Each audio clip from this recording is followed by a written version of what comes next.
vibe like in Hamilton these days? Well, we're under a stay-at-home order, which was issued, I guess, last week, which is a bit of a bummer. But it hasn't really. I mean, I can't really stay at home any more than I've been staying at home. I'm staying at home, so it doesn't really affect me. Yeah. Yeah, there was a good meme from that movie, Super Troopers, when the guy gets pulled over and he's still being ordered to pull over, and he's yelling like, "I can't pull over anymore," and it's just. They added "I can't stay at home anymore" to it, but anyways, feels like a really dumb thing trying to explain a meme. But anyways, I'm good.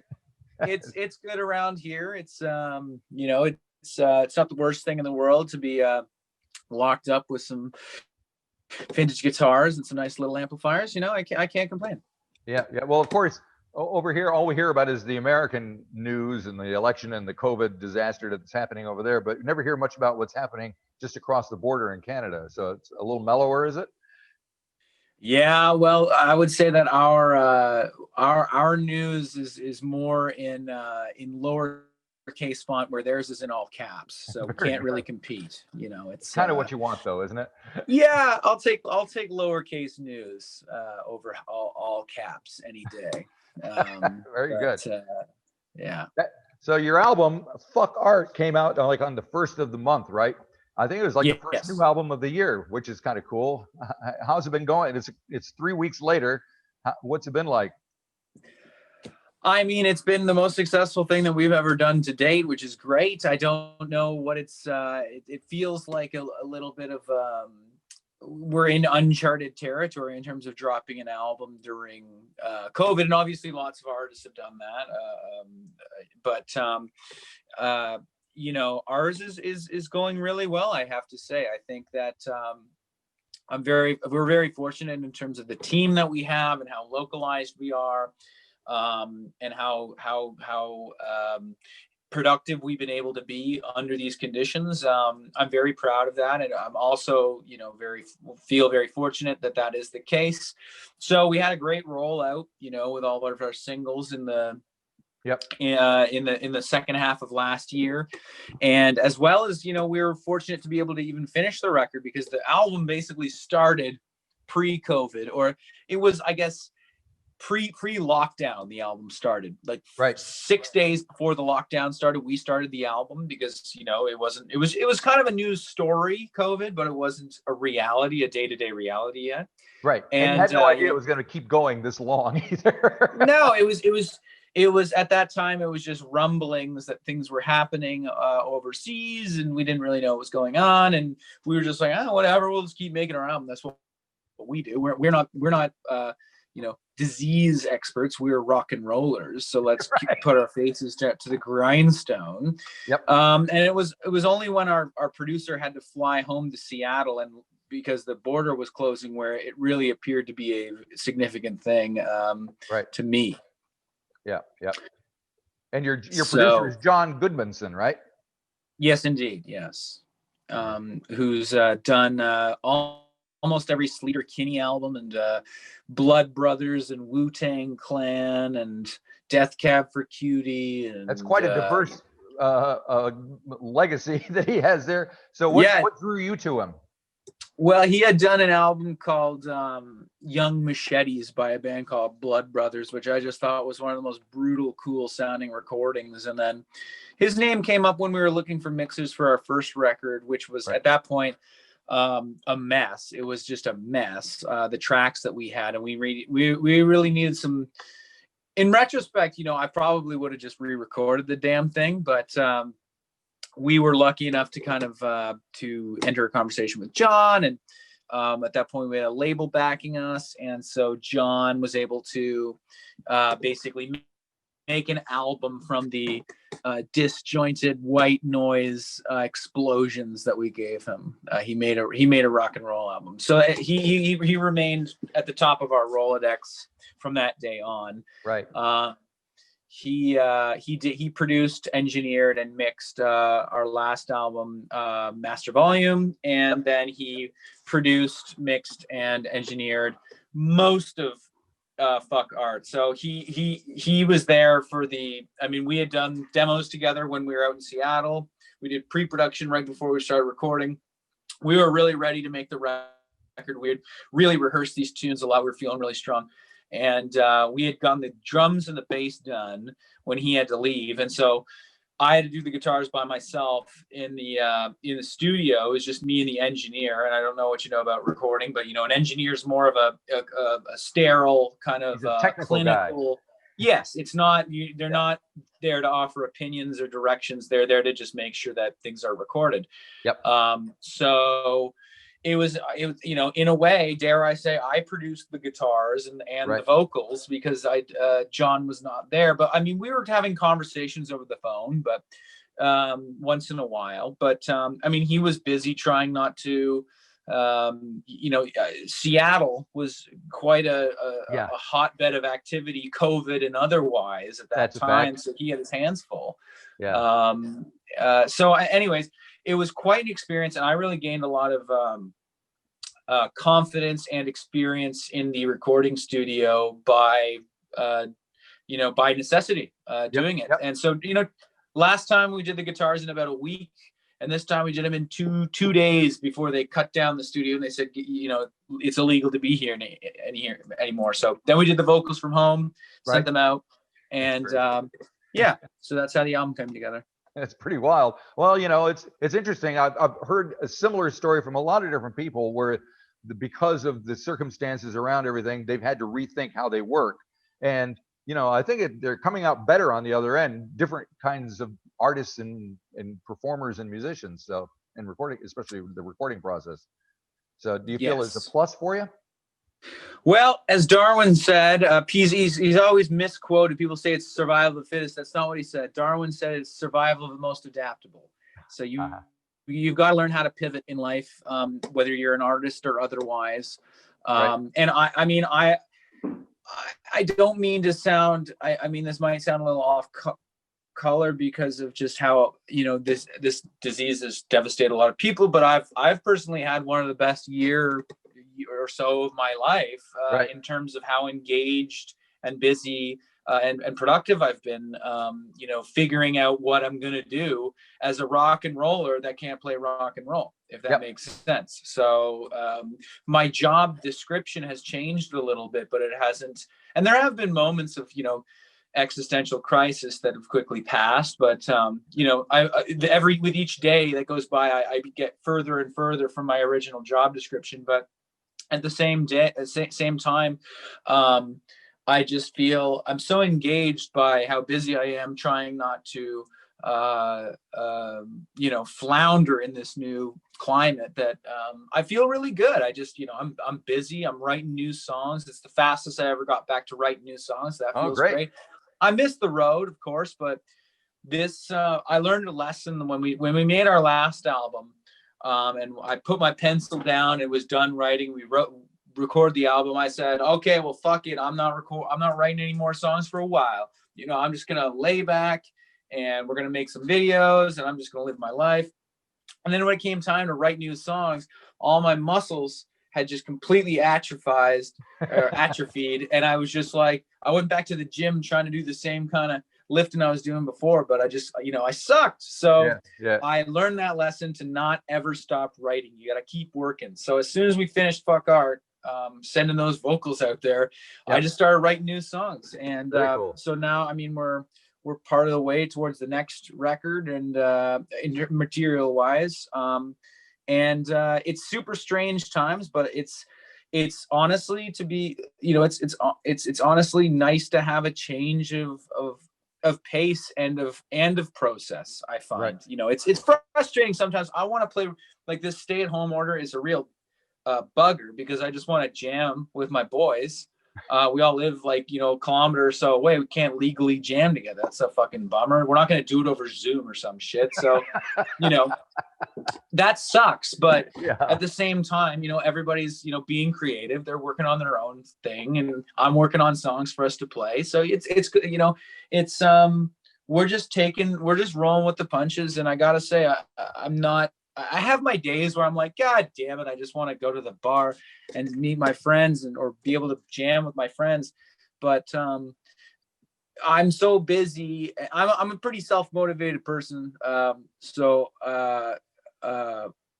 I find this whole time to be, you know, kind of a blessing. Right.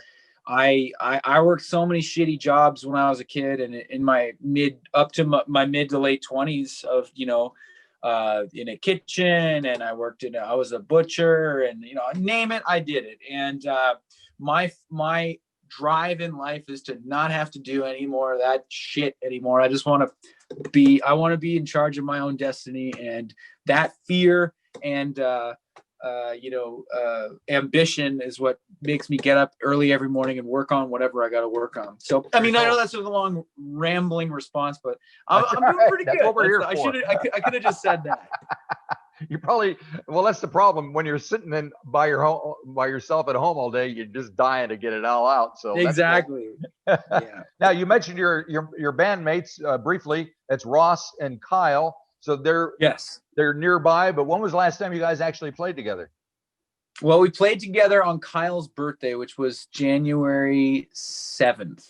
Okay. So we had a birthday jam for Kyle, and there was rumblings that there was going to be another lockdown. Right. So we took a case of beer down in the basement, and we didn't play any old songs. We didn't play anything off Fuck Art. I just showed them all the new songs I had, and we just jammed on them for we were planning on going down there for 2 hours, but we were there for 6 hours. We just had so much fun. So it's been great. I mean, honestly, we're on fire right now as a band, even though we can't really get together. We talk all day, every day. We got a fan club to run.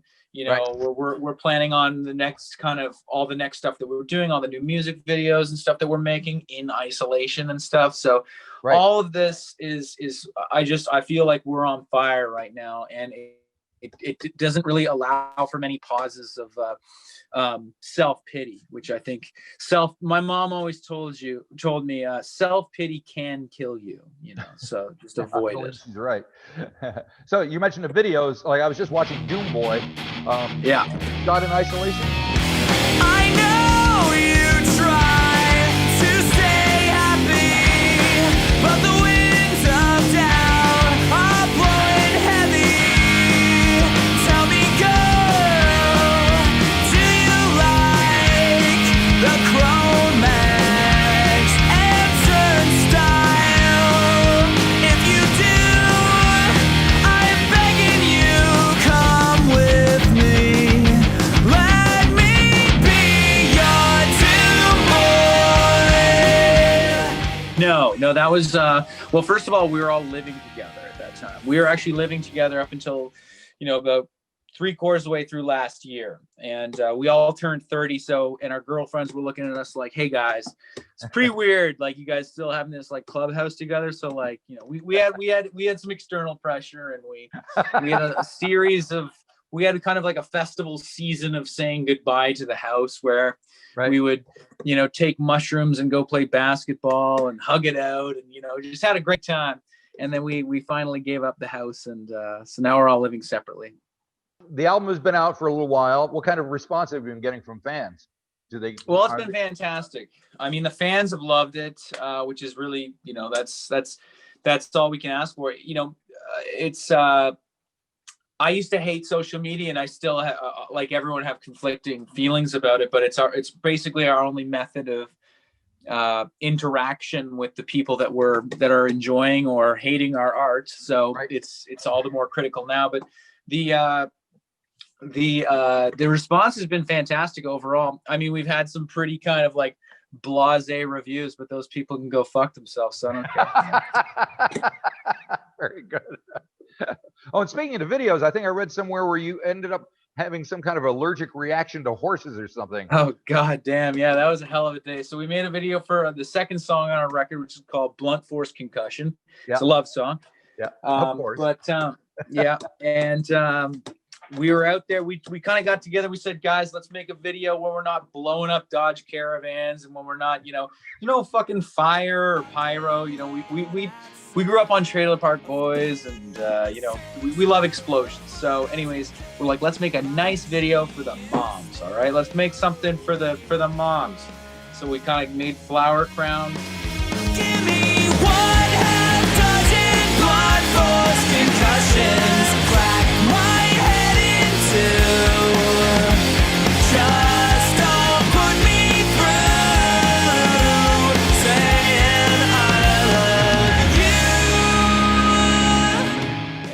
we went out with these kind of Gap sweaters in this like lush field, and we're petting horses, and anyways, I didn't realize I was really allergic to horses, and I touched my eyes and I looked like I'd been maced. So we tried to make a safe video, and it turned out to be the most dangerous one so far. Very well. These things happen. It looks like you've recovered. Yes.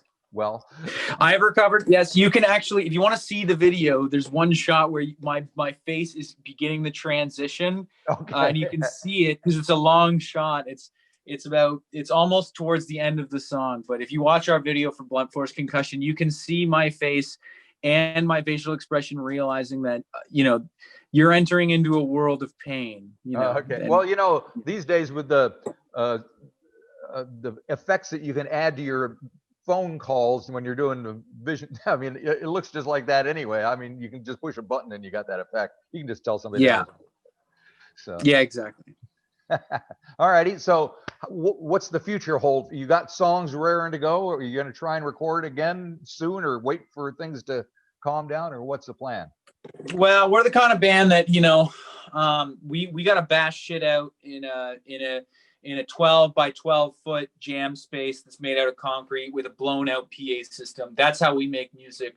We don't go into a studio and have a producer wipe our ass for us. We are very in-house, very serious about trying to get the arrangement down.